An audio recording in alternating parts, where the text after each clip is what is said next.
लड्डू गोपाल जी को प्रसन्न करने से क्या फल मिलता है? अगर आपके घर में लड्डू गोपाल जी हैं, तो इन बातों का विशेष ध्यान रखें।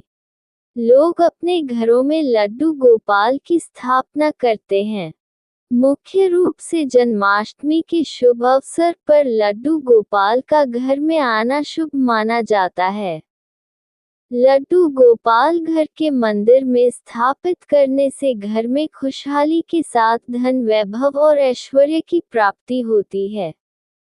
लेकिन क्या आप जानते हैं कि यदि आपके घर में लड्डू गोपाल जी हैं तो आपको कुछ बातों का विशेष ध्यान रखना होता है। यदि आपको इस बारे में जानकारी नहीं है तो आज हम आपको उन 16 नियमों के बारे में बता रहे हैं जिन बातों का विशेष ध्यान रखना अति आवश्यक होता है।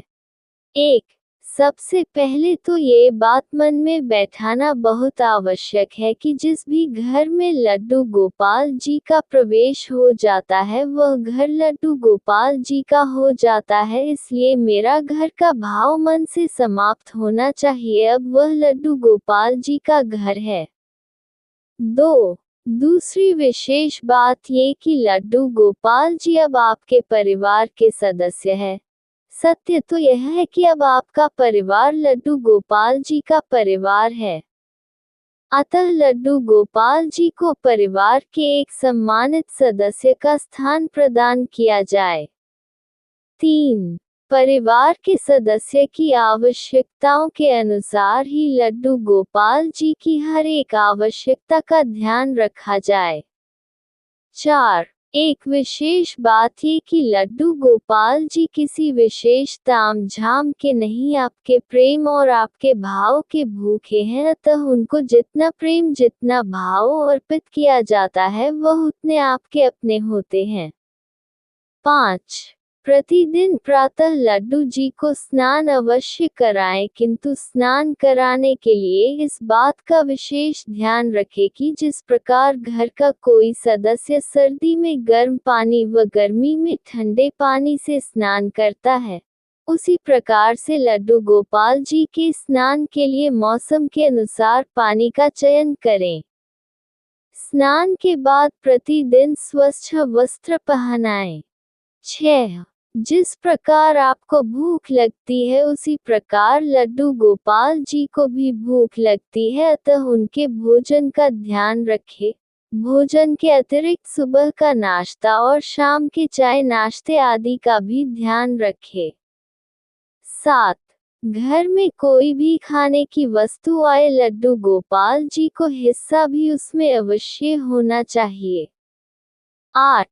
प्रत्येक मौसम के अनुसार लड्डू गोपाल जी के लिए सर्दी गर्मी से बचाव का प्रबंध करना चाहिए। मौसम के अनुसार ही वस्त्र पहनाने चाहिए। 9. लड्डू गोपाल जी को खिलौने बहुत प्रिय हैं, उनके लिए खिलौने अवश्य लेकर आएं और उनके साथ खेलें भी। 10. समय समय पर लड्डू गोपाल जी को बाहर घुमाने भी अवश्य लेकर जाएं। 11. लड्डू गोपाल जी से कोई ना कोई नाता अवश्य कायम करें, चाहे वह भाई, पुत्र, मित्र, गुरु आदि कोई भी क्यों ना हो। जो भी नाता लड्डू गोपाल जी से बनाए उसको प्रेम और निष्ठा से निभाएं। 12. अपने लड्डू गोपाल जी को कोई प्यारा सा नाम अवश्य दें। 13. लड्डू गोपाल से प्रेम पूर्वक बातें करें, उनके साथ खेलें। जिस प्रकार घर के सदस्य को भोजन कराते हैं उसी प्रकार उनको भी प्रेम से भोजन कराएं।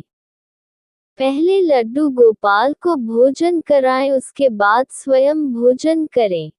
14. प्रतिदिन रात्रि में लड्डू गोपाल जी को शयन अवश्य कराएं। जिस प्रकार एक छोटे बालक को प्रेम से सुलाते हैं उसी प्रकार से उनको भी सुलाएं, थपथाएं, लोरी सुनाएं। 15.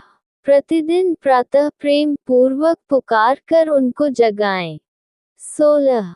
किसी भी घर में प्रवेश के साथ ही लड्डू गोपाल जी में प्राण प्रतिष्ठा हो जाती है, इसलिए उनको मात्र प्रतिमा ना समझकर घर के एक सदस्य के रूप में ही उनके साथ व्यवहार करें। यूं तो और भी बहुत से कार्य हैं जो भक्त अपनी श्रद्धा के अनुसार करते हैं, किंतु यदि इन बातों पर ध्यान दिया जाए तो लड्डू गोपाल जी को सरलता से प्रसन्न किया जा सकता है। जय जय श्री राधे।